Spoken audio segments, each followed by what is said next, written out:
Good day mga ka-idol at good news mga idol. Nandito na sa Jensan ang bagong Honda Click 125 version 4. Ayan, hindi po siya version 6 hanggang version 10 ha. Version 4 po siya. Ayan mga idol. Ayan mga idol, so unahin natin tong premium, itong yung smart version. Ayan. Ayan, ganda ng style niya mga idol. So nagbago na yung dito niya mga idol. Oh. Ayan. Tapos ito po ay color po niya is matte brown. Ayan. At pansin nyo, patulis na po siya. Dito matte black na siya. Hindi siya glossy. Ayan, may siyang style dito mga idol. Tapos kung papansin nyo, hindi na po siya pa-curve. Medyo patulis na po siya. At medyo pumayat ng konti. Yung dati yung version 2 saka version 3 pa-curve siya. Ayan. At sa kanyang headlight naman, ayan. Yes, siyempre ito yung naka-LED. Papansin niyo meron siyang eyebrow. Ayan. Ayan. Kasi dito po yung kanyang daytime running light. Ayan. Tapos nagbago na rin ang kanyang turn signal light mga idol. Forma. Ayan.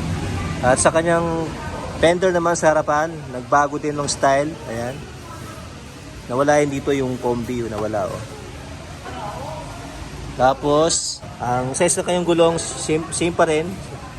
90 by 80, size 14. Tubeless. Naka-mags po siya na matte brown. Ayan. At naka-disc brake syempre. Naka-single path caliper. Ayan. Nagbago na rin ang kanyang caliper mga idol, no? Yung style niya. Hinahanap ko yung combi brake. Hindi ito pala isa lang pala nakalagay mga idol. Ito lang. Sa bandang kaliwa niya. Ayan. At sa side naman, side pairings niya, ayan. Yung ventilation niya dito, yung aerodynamic niya, hindi na nakaganon. Ngayon, naka-slant pa ganyan siya. Saka, hindi masyado, may butas lang siya dito mga idol, oh. Hindi siya nakasalong-salo yung hangin. Ito na may nakalagay na Honda, na black ang sticker niya. Ayan. At sa footboard naman niya, medyo nagbago na yung mga style niya mga idol. Oh. Ayan. Tapos, sa side niya, side pairings, ayan, nagbago na rin mga idol. Ayan, medyo may curve dito. Ito po yung naka-emblem, ito yung premium, yung smart edition nila. Ayan. At may siyang cut dito. Ayan, pag ganun siya. Yung dati hanggang dito. Ayan, medyo yumakap siya may dito niya. Para siyang yumakap. At may nakalagay dito na liquid cooled. Ayan.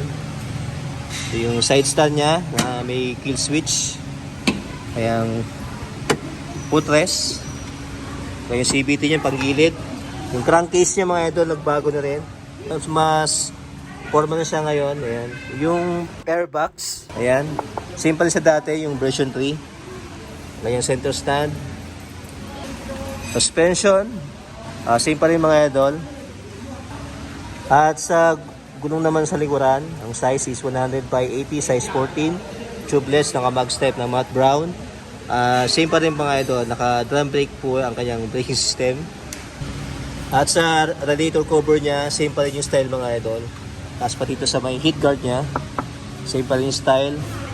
Pati yung, ito, medyo nagbago yung kulay niya, hindi na siya chrome. Para siyang gray metallic na siya. Ayan. Ayan, same pa rin sa loob. Tapos dito sa taillight tayo mga idol. Ayan, ito yung bagong taillight niya mga idol, no? Ayan, yung bagong taillight niya. Wapo. So same pa rin ang kanyang turn signal light. Tapos nagbago na rin ang kanyang fender sa likuran. Ayan, may style na. May reflector and projector sa kanyang plate. At sa grab bar naman, ito matte brown siya. Ayan, nagbago na rin. Meron na siyang patusok dito para siyang Batman. Ayan. Sa upuan niya, same pa rin ng style ng leather. Napansin ko sa grab bar niya mga idol, medyo mixy siya ng konti. Ayan, mixy. Alam ko dati dito, yung version 3 hanggang dito siya. Dito naman tayo sa kanyang hook mga idol, same pa rin. Ang gulay board niya, may hook. Tapos, nagbago na rin dito niya mga idol. Oh. Naging boost ko siya. Para kala mo meron siyang chest. Ayan. Ayan, nagbago na rin, oh. Ayan, oh. Kakaiba na yung curve niya dito. Naging sexy dito mga sa part na to. Tapos dito naman sa kanyang side pocket. Ayan. Dali na siyang buksan. Ayan, oh. Tapos meron siyang charging port na ayan, ano to? Type-C, no? Type-C siya. Ayan, ayan, ayan. Binuksan yung U-box niya. Ayan. Natingin ko parang same pa rin mga. Sabi nila medyo lumuwag siya ng konti. Ayan. Sa specs yung mga idol, sa engine, same pa rin po sa dati. Keyless na siya. Ito yung kinaganda ng premium version o smart. Keyless na po siya mga idol. Ayan. At dito, nagbago na rin mga idol. Mas naging forma siya. Ayan. Kaya sa meter panel niya na digital, same pa rin siya sa version 3. Ayan. Tapos, brake lever sa likuran. Yung lock niya mga idol sa brake niya sa likuran. Tapos, ito yung high beam, low beam niya. Kusina and left and right turning signal light. At sa kabila naman, ito yung brake lever sa unahan. At may siyang idling stop system. So kapag na traffic ka, magkukusa siyang mag-stop, matay engine. Pero pag na-revolution mo, kusa siyang mag-under ulit. Ayan. Ito yung electric start niya mga idol. Ayan. Forma. At ito naman yung standard version. Ayan mga idol. Glossy gray. Ayan. Same pa rin silang style. Ang nabago lang is ito, meron siyang decals dito na click. Ayan. Ito yung color pink po siya tapos to blue. Ayan.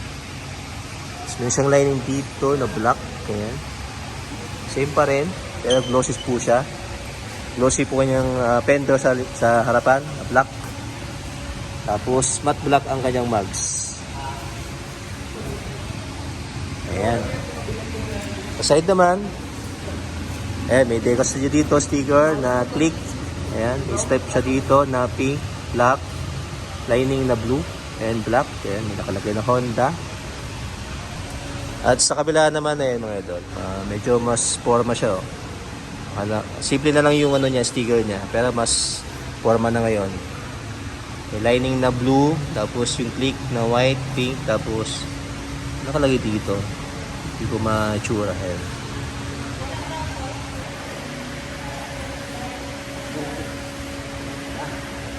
Sa weight, saka seat-type niya, tapos sa wheelbase.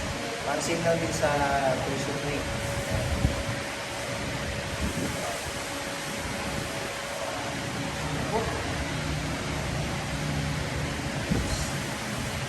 Ayan mga idol, sa mga gustong malaman ng kanyang cash saka quotation, punta lang po kayo dito sa Viajero Motor Sales na J. Catolico Avenue. Ayan, J. Catolico Avenue.